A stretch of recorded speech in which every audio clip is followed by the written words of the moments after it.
When the only constant in life is change, you need to be ready. This is the Man-Made Survival Show. Hello everybody, my name is Jose from Man-Made Survival, and I wanted to introduce to you my very first book, Preppers Secrete Cache. You can go to www.preppersecretcache.com, or you can click the link below and order it from there. But hurry, we only have a limited amount of copies that we're giving away for free. All we need your help with is the shipping. So again, my name is Jose from Man-Made Survival, and remember, always ready. Hello everybody, my name is Jose from Man-Made Survival. Thank you so much for coming back to the channel and watching this video. I'm glad that you came back and watched this video because this information is very, very important. And I encourage you to share with your friends and family, because the more information they have at their disposal, the better prepared they will be, because they will see the things coming towards them and they can prepare accordingly, and they won't be caught off guard, and they won't have to suffer, with all the other people who didn't prepare or didn't want to prepare. So what we're going to be talking about today is the food shortages that are not only coming, but they're here. All right. I'm sure you've noticed at the grocery stores how you're starting to see less and less. Certainly I have in my grocery stores. So it's something to really pay attention. And if you have followed the channel for any length of time, you know that I've talked about that there's a shortage of food coming, and along with it, civil unrest, which now the GOP U.S. representative from Kentucky, Thomas Massie, he was in the Tom Rotten Morning Show, and he talked about this very same thing that I'm telling you right now, that possible food shortages are coming and that they could bring along with them civil unrest. So I encourage you to stay all the way to the end. Now, I don't know if this is going to be a two-part series, because there's a lot of information again, and I don't want to rush through it. So I guess we'll see how long this video turns out to be. And if I feel like it's too long, then I'll just go ahead and cut it in half. But for the meantime, before I get into the news, I want to start with the prepping side of this. All right. Here in Man-Made Survival, we always talk about that you need at least 3 to 6 months worth of food. And that's if you're a beginner, right?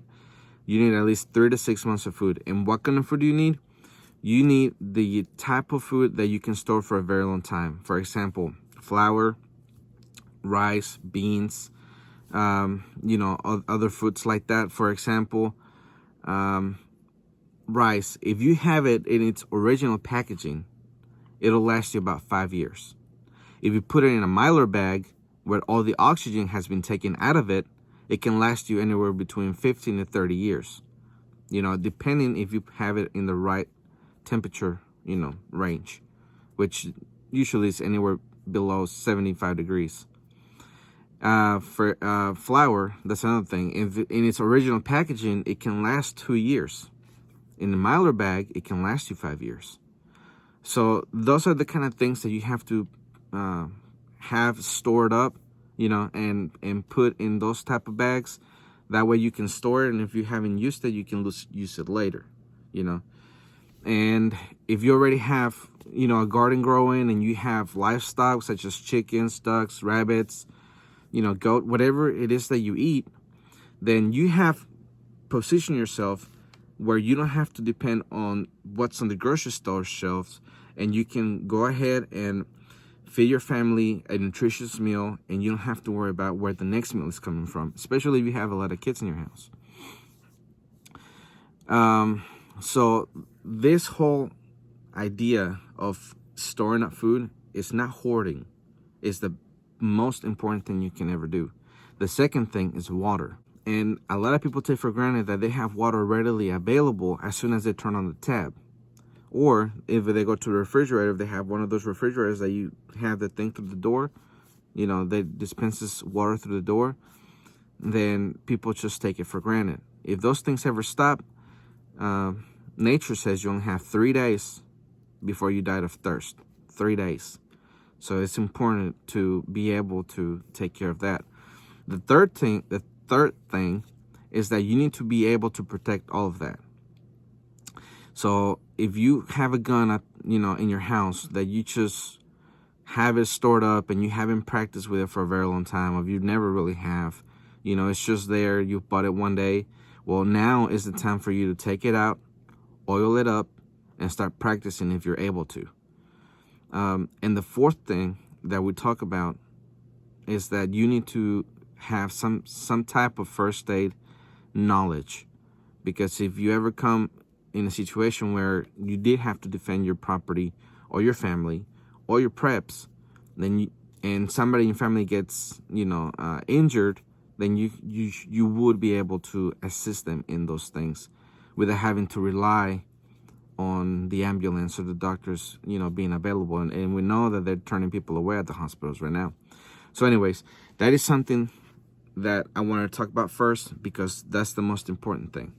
Now, to get into the news, here's the first headline. New, larger wave of locusts threaten millions in Africa. This from apnews.com. Weeks before the coronavirus spread through much of the world, parts of Africa were already threatened by another kind of plague, the biggest locust outbreak some countries had seen in 70 years. Now the second wave of the voracious insects, some 20 times the size of the first, is arriving. If you remember, or if you heard, the first wave that they had that was massive was 320 billion locusts that went through there. And just a small swarm can eat just a small swarm can eat what 35,000 people can eat. And they eat that in one day. So that is just massive. And they talk about small swarm. The previous swarm to this one was something like 40 miles long. Now that's just insane. All right. And the reason I bring Africa is because they export a lot of stuff like wheat, flour, as we're going to get into these articles. And there's a lot of food that we import from other places throughout the world. All right. So here's the next headline. Coronavirus measures could cause global food shortages, UN warns. This from theguardian.com. Protectionist measures by national governments during the coronavirus crisis could provoke food shortages around the world. The UN's food body has warned. Governments must resist calls from some quarters to protect their own food supply by restricting exports, he said, as some have begun to do. Kazakhstan, for instance, according to the report from Bloomberg, has banned exports of wheat flour, of which it is one of the world's biggest source, as well as restrictions of buckwheat and vegetables, including onions, carrots, and potatoes. Vietnam, the world's third largest rice export, has temporarily suspended rice export contracts. Russia, the world's biggest wheat exporter, may also threaten to restrict exports, as it has done before. And the position of the U.S. is in doubt given Donald Trump's eagerness for trade war in other commodities. Quote, trade barriers will create extreme volatility, end quote, warned Toretto. Quote, they will make this situation worse. That's what we observe in food crisis, end quote. So people in other countries, or leaders in other countries, they're starting to see, ahead. And they're seeing that if they do not secure their own food supply, their own citizens are going to starve, especially in countries in Africa where they are being devastated with all these locusts. So that is eventually going to affect the United States in some way or another. All right, that might either do shortages or that might inflate the price of things. Not including the fact that we have over $24 trillion worth of debt and people are starting to lose faith in the dollar. But that's another discussion. All right. So the next article reads, several food shortages in weeks without PPE, leak FEMA document. This from motorsurvivalblog.com. Several recent articles and news reports indicate that potential major food shortages may become a shocking reality in just weeks. That is, if food industry cannot acquire enough PPE, which is personal protection equipment, gear. As you well know, there are already some food shortages in the majority of grocery stores. However, a leaked FEMA document raised additional concerns of increasingly severe food shortages in a matter of weeks if the food industry and distribution channels are not adequately supplied with PPE. There would be shortages of milk within 24 hours and of fresh fruits and vegetables within several days.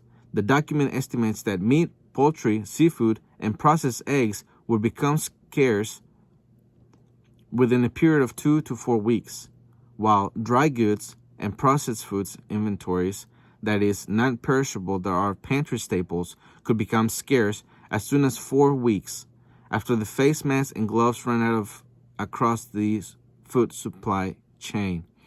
All right, so that is talking about something that they see coming, and they break it down on how long they anticipate things to run out in the grocery stores.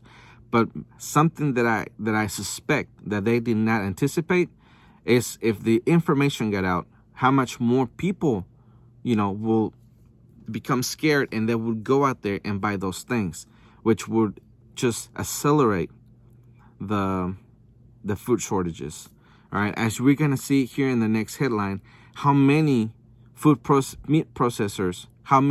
processors plants have shut down because people have become infected.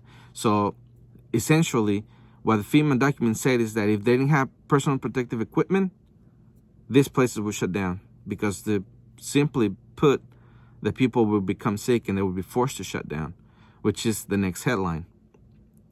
Fears for food supply chain as Tyson meat packaging plants in Iowa is closed due to coronavirus cluster, and truckers admit they are afraid to travel to New York epicenter.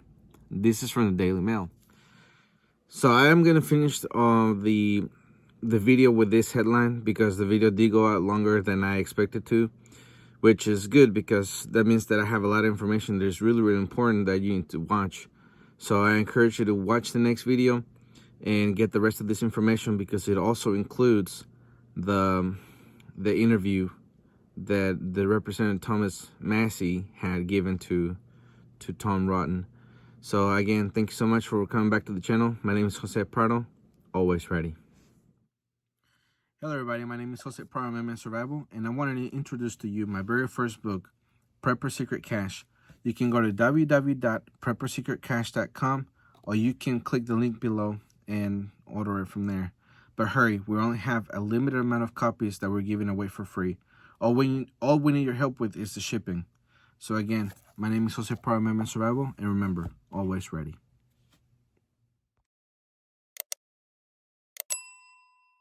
The Man-Made Survival Show.